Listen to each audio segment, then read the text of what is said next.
So কি দারুণ offer না, মাত্র 7 দিন বা 30 দিনের মধ্যে গ্রাফিক্স ডিজাইনিং শিখে মাস গেলে লাখ টাকার মতো ইনকাম। মানে আজ আপনি ডিসাইড করলেন যে আজকে আপনি গ্রাফিক্স ডিজাইনার হবেন অ্যান্ড আফটার 1 মান্থ আপনার অ্যাকাউন্টে করকরে নোট ঢুকছে। মানে আপনি সত্যি এটা বিশ্বাস করেন?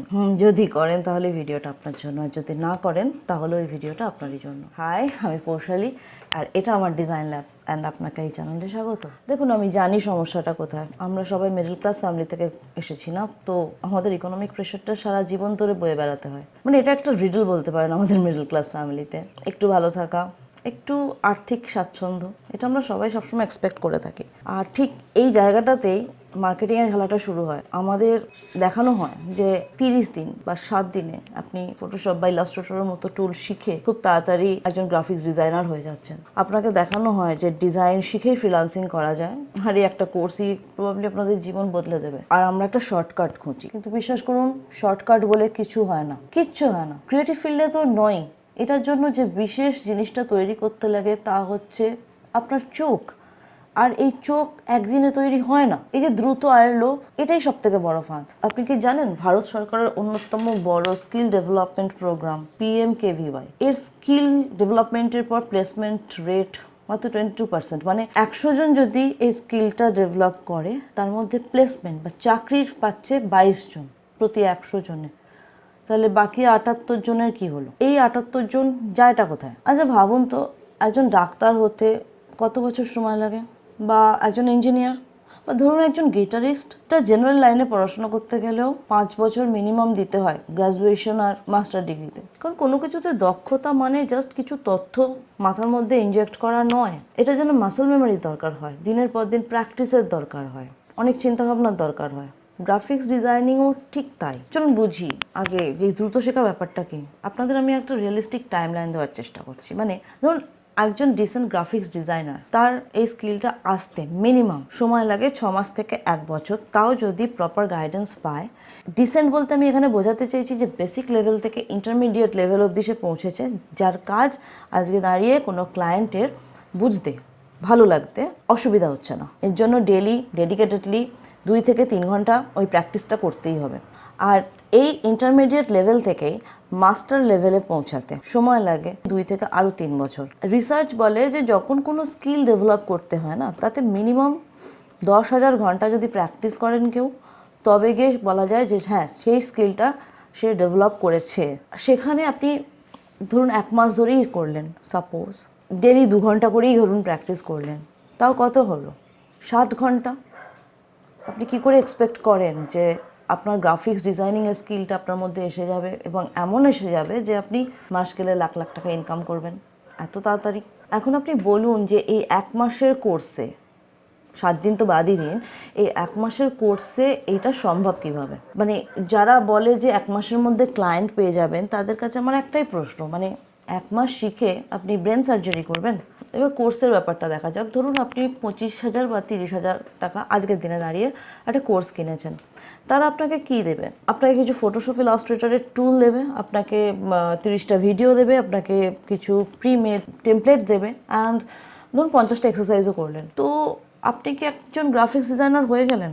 না, আপনি হলেন একজন ফটোশপ বা ইলাস্ট্রেটরের অপারেটর। দেখুন, ডিজাইন করা মানে কোনো জিনিসকে সুন্দর করা নয়। আপনার কাছে একটা সমস্যা আছে, সেই সমস্যার সমাধান করতে হচ্ছে।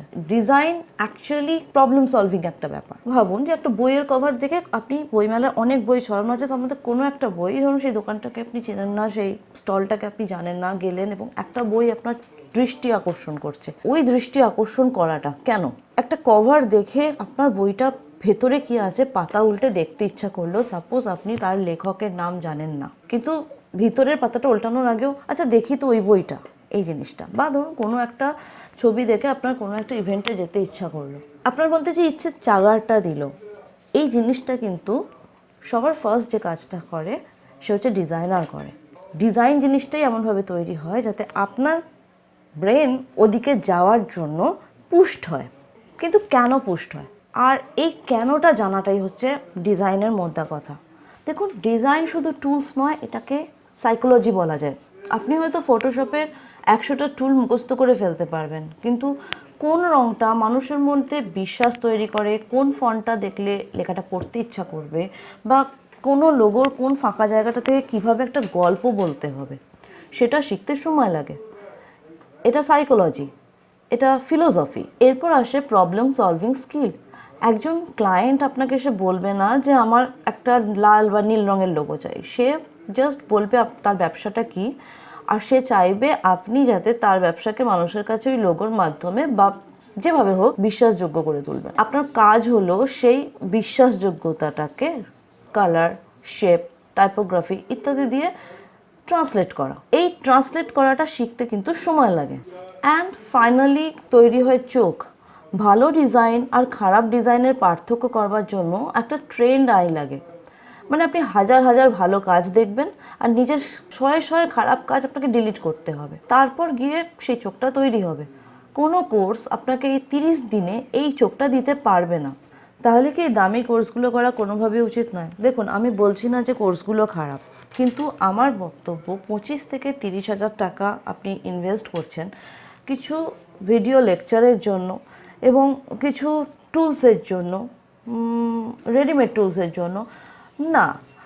এইভাবে করলে আপনি আলটিমেটলি আপনার ক্রিয়েটিভিটি, যে মানে ব্যক্তিগত যে সৃজনশীলতা, বা ধরুন আপনি যে একটা জিনিস খেটে শিখছেন, এই মানসিকতা, পরিশ্রম করার মানসিকতা, এইগুলো কিন্তু আপনি পাবেন না তৈরি করতে। আর সত্যিটা হচ্ছে ডিজাইনের সবচেয়ে সেরা শিক্ষক আপনার নিজের মধ্যে আছে। অ্যান্ড 3টে জিনিস যেটা আপনার নিজের মধ্যে আছে, যার জন্য আপনি একজন ডিজাইনার হতে পারেন, অ্যান্ড ইটস অল ফ্রি। 1 কৌতূহল, 2 হচ্ছে পরিশ্রম করবার মানসিকতা, অ্যান্ড 3 হচ্ছে নিজে যে ভুলগুলো করবেন সেই ভুলগুলো থেকে শেখার ইচ্ছে। এই 3টে জিনিস থাকলেও কিন্তু গ্রাফিক্স ডিজাইনার হওয়া যায়। অবশ্যই আপনার কাছে ফটোশপ, ইলাস্ট্রেটর বা ইত্যাদির মতো টুলস তো লাগবে। আমি আপনাকে বোঝাতে চাইছি যে জিনিসগুলো জানতে পারলে আপনি একজন টুল অপারেটর না হয়ে একজন ডিজাইনারের মতো ভাবনা চিন্তা করতে শুরু করবেন। তাহলে আপনি কী করবেন? এতক্ষণ যে বাজে বকে গেলাম তার জন্য আপনি হতাশ পতাশ হয়ে ডিজাইন শেখা ছেড়ে দেবেন? না, কখনোই নয়। পথটা একটু অন্যরকম কিন্তু মজবুত। হোয়াই ফার্স্ট অ্যাপ্রোচ নিন। কোনো টুল শেখার আগে টুলটা কেন শিখছি সেটা সম্পর্কে আগে জানুন। জাস্ট শেখার আনন্দে জানুন। ইনকামের চিন্তাটা মাথা থেকে একটু সাইড করে দিন।